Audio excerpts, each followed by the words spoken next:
Hi all, welcome to lecture 15। तो ये lecture में हम फॉर लूप को डिस्कस करेंगे।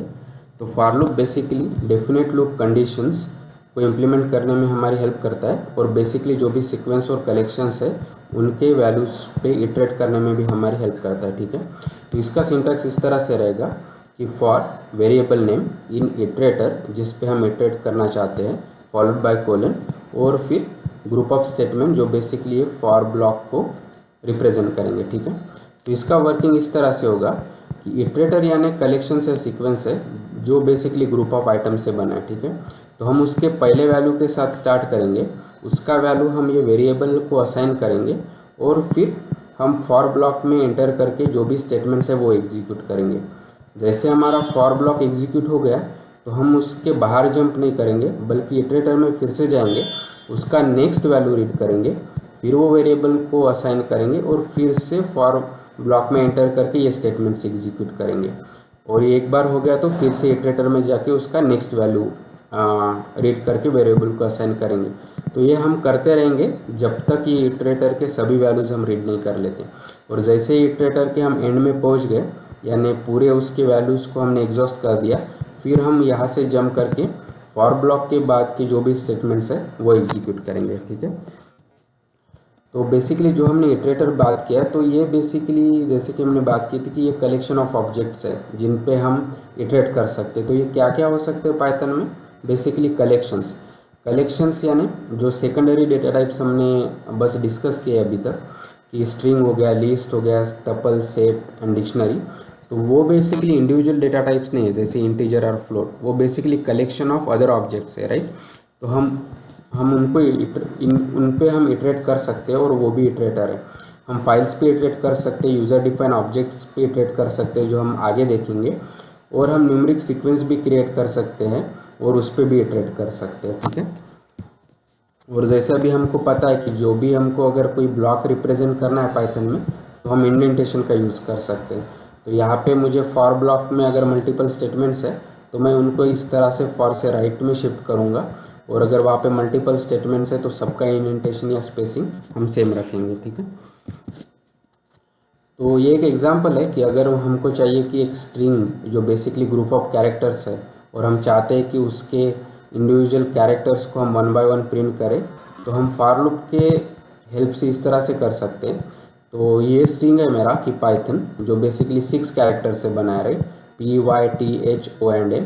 अभी मैं चाहता हूँ कि इन कैरेक्टर्स पे मैं इटरेट करूँ और ये इंडिविजुअल कैरेक्टर्स को 1 बाय 1 प्रिंट करूँ। ठीक है, तो हम इस तरह से लिख सकते हैं कि फॉर ये वेरिएबल जहाँ पे हम ये इंडिविजुअल कैरेक्टर्स होल्ड करेंगे इन, और जो ये मेरा स्ट्रिंग है और उसके अंदर जाके मैं वेरिएबल को प्रिंट कर रहा हूँ, और एक बार फॉर लूप खत्म होने के बाद आउट ऑफ लूप ये प्रिंट कर रहा है। ठीक है, तो ये इस तरह से वर्क करेगा कि सबसे पहले हमारा कर्सर ये P पे रहेगा, तो ये रीड होगा, उसका वैल्यू ये वेरिएबल में असाइन हो जाएगा। ठीक है, फिर हम ये फॉर लूप में जंप करेंगे और ये वेरिएबल का जो भी करंट वैल्यू है वो प्रिंट करेंगे। तो अभी है P, तो इसलिए ये P प्रिंट हो गया। ठीक है, अभी हम यहाँ पे पहुँच गए तो इसके बाद फॉर लूप खत्म हो गया, तो इसलिए हम फिर से इटरेटर में जंप करेंगे। अभी हमारा कर्सर Y को पॉइंट कर रहा है यानी नेक्स्ट आइटम को, अभी इसको हम रीड करेंगे, ये बेसिकली वेरिएबल में असाइन हो जाएगा। और अभी हम इस तरह से फिर से फॉर लूप में जंप, फॉर के ब्लॉक में जंप कर दिए, और यहाँ पे हमको करंट वेरिएबल का वैल्यू हम प्रिंट करें तो जो बेसिकली Y है।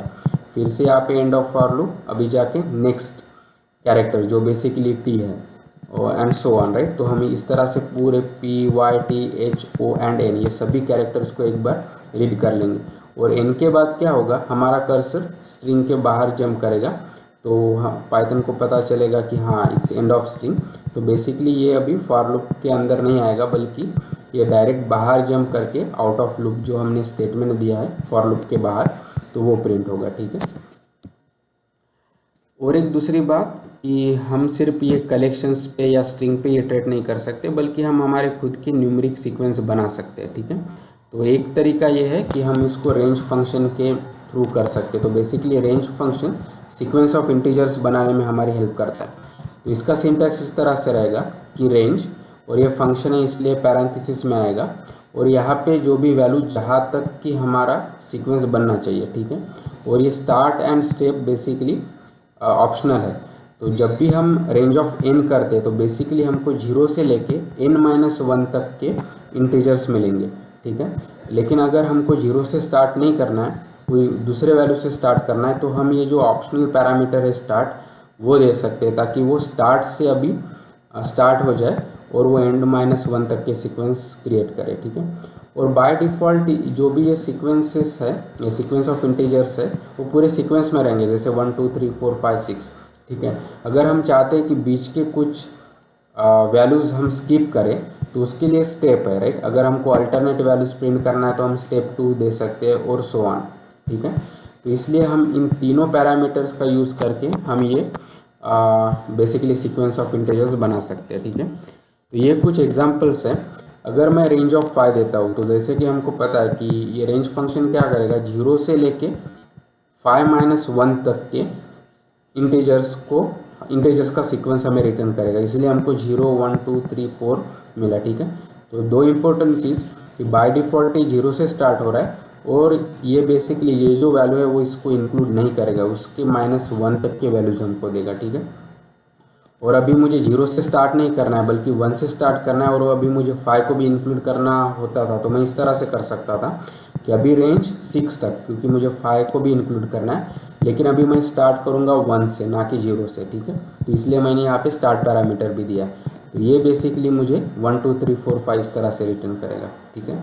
और अभी मुझे चाहिए कि मुझे 1 to 5 चाहिए, लेकिन ये पूरे नंबर्स नहीं चाहिए, लेकिन मैं चाहता हूँ कि मुझे अल्टरनेट नंबर्स चाहिए। मैं चाहता हूँ कि एक नंबर बीच का स्किप हो जाए, तो अभी इसलिए मैंने यहाँ पे स्टेप भी दिया है जो बेसिकली 2 है, क्योंकि मैं चाहता हूँ कि 1 के बाद 2 ऐड हो उसमें और नेक्स्ट नंबर 3 जनरेट हो, फिर से वो 2 स्टेप जंप करे और नेक्स्ट नंबर मुझे 5 मिले, इस तरह से, ठीक है।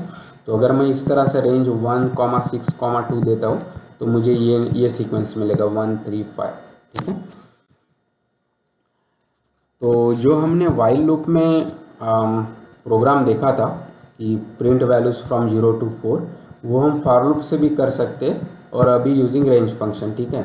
तो मैंने क्या किया, for val in range of 5, क्योंकि हमको 0 to 4 नंबर चाहिए और बस वो वैल्यूज़ को हम उसके फॉर ब्लॉक में जाके प्रिंट कर रहे हैं और इवेंचुअली हम आउट ऑफ लूप कर रहे हैं। तो क्या होगा कि रेंज फंक्शन ने हमें 0 to 4 सीक्वेंस दिया है, तो बेसिकली हम इस पे इटरेट करेंगे 1 by 1, वो वैल्यूज़ 1 by 1 ये वैल नाम के वेरिएबल को असाइन हो जाएगा और हम उसको लूप में 1 by 1 इस तरह से प्रिंट करेंगे, ठीक है। तो अभी आप सोच रहे होंगे कि अगर हम सेम चीज़ वाइल लूप से कर सकते हैं, फॉर लूप से कर सकते हैं, तो ये दो डिफरेंट लूप्स क्यों है। तो बेसिकली इसका एक अगर स्ट्रेट फॉरवर्ड फार्मूला इस तरह से होगा कि जब भी हमको इंडिफिनिट कंडीशंस इम्प्लीमेंट करना है, ताकि हम चाहते हैं कि कुछ चीज़ें तब तक रिपीट हो जब तक कोई कंडीशन सेटिस्फाई नहीं हो, तब हम वाइल लूप का यूज़ करेंगे। जब हमको known number of times repeat करना है या जब भी हमको सीक्वेंस या कलेक्शंस पे रिपीट करना है तो हम फॉर लूप का यूज़ करेंगे। और ऐसे कुछ चीज़ें हो सकते हैं जो हम वाइल लूप से और फॉर लूप से भी इम्प्लीमेंट कर सकते हैं, तो फिर वो आपका प्रेफरेंस रहेगा कि आपके लिए कौन सा कन्वीनियंट है, ठीक है। तो ये फॉर लूप का फ्लो चार्ट है कि हमने प्रोग्राम स्टार्ट किया है और जब भी हम इटरेटर पे जा रहे हैं तो हम देखेंगे क्या उसमें मोर आइटम्स बचे हैं, अगर है तो हम फॉर ब्लॉक में जंप करेंगे, वो एग्जीक्यूट करेंगे और फिर से जाके इटरेटर पे जाएंगे, अभी उसका नेक्स्ट आइटम रीड करेंगे अगर वो है तो, ठीक है। अगर वो है तो फिर से हम फॉर ब्लॉक एग्जीक्यूट करेंगे और फिर से चेक करेंगे क्या और कुछ आइटम्स बचे हैं वो इटरेटर में जो अभी तक हमने इटरेट नहीं किए, अगर वो है तो फिर से हम फॉर ब्लॉक में एग्जीक्यूट करेंगे और ये हम करते रहेंगे जब तक हम एंड ऑफ इटरेटर नहीं पहुंच जाते, ठीक है। और जैसे हमने पूरे आइटम्स एग्जॉस्ट कर लिए तो बेसिकली हम जाके उसके बाद के स्टेटमेंट्स एग्जीक्यूट करके इवेंचुअली ये प्रोग्राम को स्टॉप करेंगे, ठीक है।